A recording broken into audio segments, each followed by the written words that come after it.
नमस्कार। केंद्रीय कर्मचारियों और पेंशनर्स के डीए और डीआर को निर्धारित करने वाले और डीए और डीआर की रेट्स को प्रभावित करने वाले all India consumer price index for industrial worker के जुलाई महीने के आंकड़े जारी कर दिए गए हैं और कर्मचारियों और पेंशनर्स के लिए बड़ी खुशखबरी यह है कि जुलाई महीने में all India consumer price index 1.3 अंक बढ़कर 142.7 हो गया है। अब आप कहेंगे कि एक महीने के all India consumer price index के आंकड़ों में बढ़ोतरी से क्या हो जाएगा, तो वो कहते हैं ना कि हर छोटी बड़ी बात का अपना महत्व होता है। इसी तरह से all India consumer price index में ये बढ़ोतरी भी कर्मचारियों और पेंशनर्स को न केवल जनवरी 2025 से मिलने वाले डीए और डीआर के रेट्स में बड़ी खुशखबरी देने वाले हैं, बल्कि 8 पे कमीशन लागू होने पर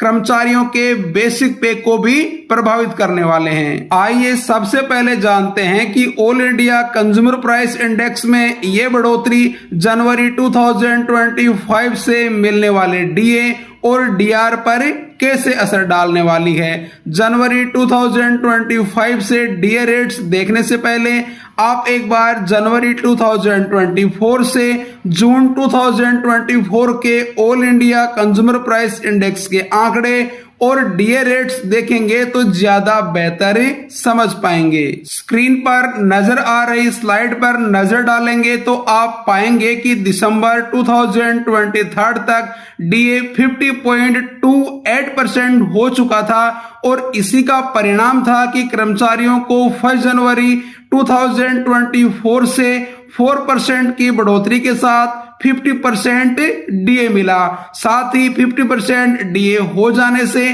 कई अलाउंसेस में भी बढ़ोतरी देखने को मिली। लेकिन अगर आप जनवरी से all India consumer price index के आंकड़े देखेंगे तो आपको पता चलेगा कि क्यों कर्मचारियों को 1 जुलाई 2024 से कोरोना के बाद पहली बार 3% की बढ़त के साथ 53% डीए ही मिलने वाला है। इसका कारण है all India consumer price index for industrial worker में जनवरी 2024 से लेकर जून 2024 तक हुई मामूली बढ़ोतरी और किसी महीने में तो ये नेगेटिव भी रहा है। अगर आप दिसंबर 2023 और जनवरी 2024 के all India consumer price index के आंकड़ों पर नजर डालेंगे तो आप पाएंगे कि all India consumer price index में केवल 0.1 अंक की मामूली बढ़ोतरी हुई है। इसी प्रकार फरवरी 2024 में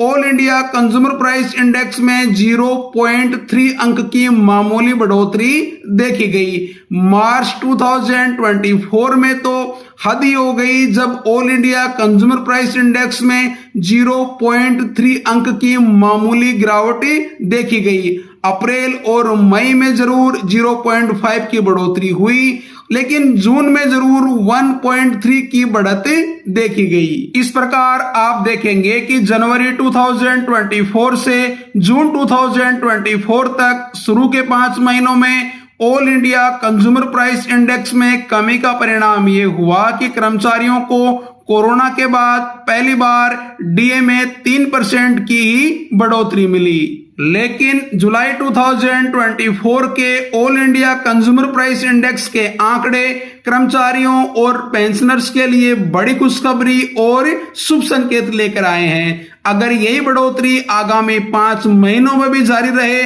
तो आइए देखते हैं कि कर्मचारियों और पेंशनर्स को 1 जनवरी 2025 से कितना डीए और डीआर मिलेगा। तो अगर all India consumer price index में यही बढ़ोतरी जारी रही, यानी अगस्त से दिसंबर 2024 तक हर महीने कम से कम 1.3 अंकों की बढ़ोतरी होती रहे, तो डीए रेट्स 57.31 आ रहे हैं। यानी कर्मचारियों और पेंशनर्स को 4% की बढ़त के साथ 57% डीए और डीआर मिलने की संभावना है। आइए अब बात करते हैं 8 पे कमीशन की। 8 पे कमीशन लागू होने के बाद कर्मचारियों की बेसिक कितनी होगी, ये फिटमेंट फैक्टर पर निर्भर करेगा। और फिटमेंट फैक्टर बाकी फैक्टर्स के साथ उस समय की डीए रेट्स पर भी निर्भर रहने वाला है। आइए देखते हैं कैसे। यहां हम दो सिचुएशन में डीए रेट्स देखने वाले हैं। पहली सिचुएशन में हम मान लेते हैं कि जनवरी 2025, जून 2025 और जनवरी 2026 में डीए रेट्स में 3% की ही बढ़ोतरी होगी, तो 1 जनवरी 2026 तक डीए रेट्स 62% तक पहुंच पाएंगे। लेकिन अगर all India consumer price index में जैसी बढ़ोतरी जुलाई के महीने में हुई है वैसे ही आगे होती रहे तो फिर डीए रेट्स 4% की बढ़ोतरी के साथ 65% भी हो सकते हैं। आइए फिटमेंट फैक्टर कैलकुलेटर पर एक नजर डाल लेते हैं। इसमें हमें एक्सपेक्टेड डीए फ्रॉम 1 जनवरी 2026 और एक्सपेक्टेड परसेंटेज पे इंक्रीज एंटर करना है। या हम एक्सपेक्टेड परसेंटेज पे इंक्रीज 18% मानकर चल रहे हैं और डीए की दो सिचुएशन के बारे में हम चर्चा कर ही चुके हैं। तो आइए देखते हैं कि डीए रेट्स आपकी 8th पे कमीशन की सैलरी पर कैसे असर डालने वाला है। फिटमेंट फैक्टर कैलकुलेटर में जब हम डीए रेट्स 62% रख रहे हैं तो फिटमेंट फैक्टर आ रहा है 1.91, लेकिन जैसे ही हम 65% डीए रेट्स फिल कर रहे हैं तो फिटमेंट फैक्टर 1.95 आ रहा है। और यकीन मानिए ये 0.4 का अंतर सैलरी में हजारों रुपए का अंतर डालने वाला है। यदि आप डीए रेट्स के फिटमेंट फैक्टर पर पड़ने वाले प्रभाव के बारे में और ज्यादा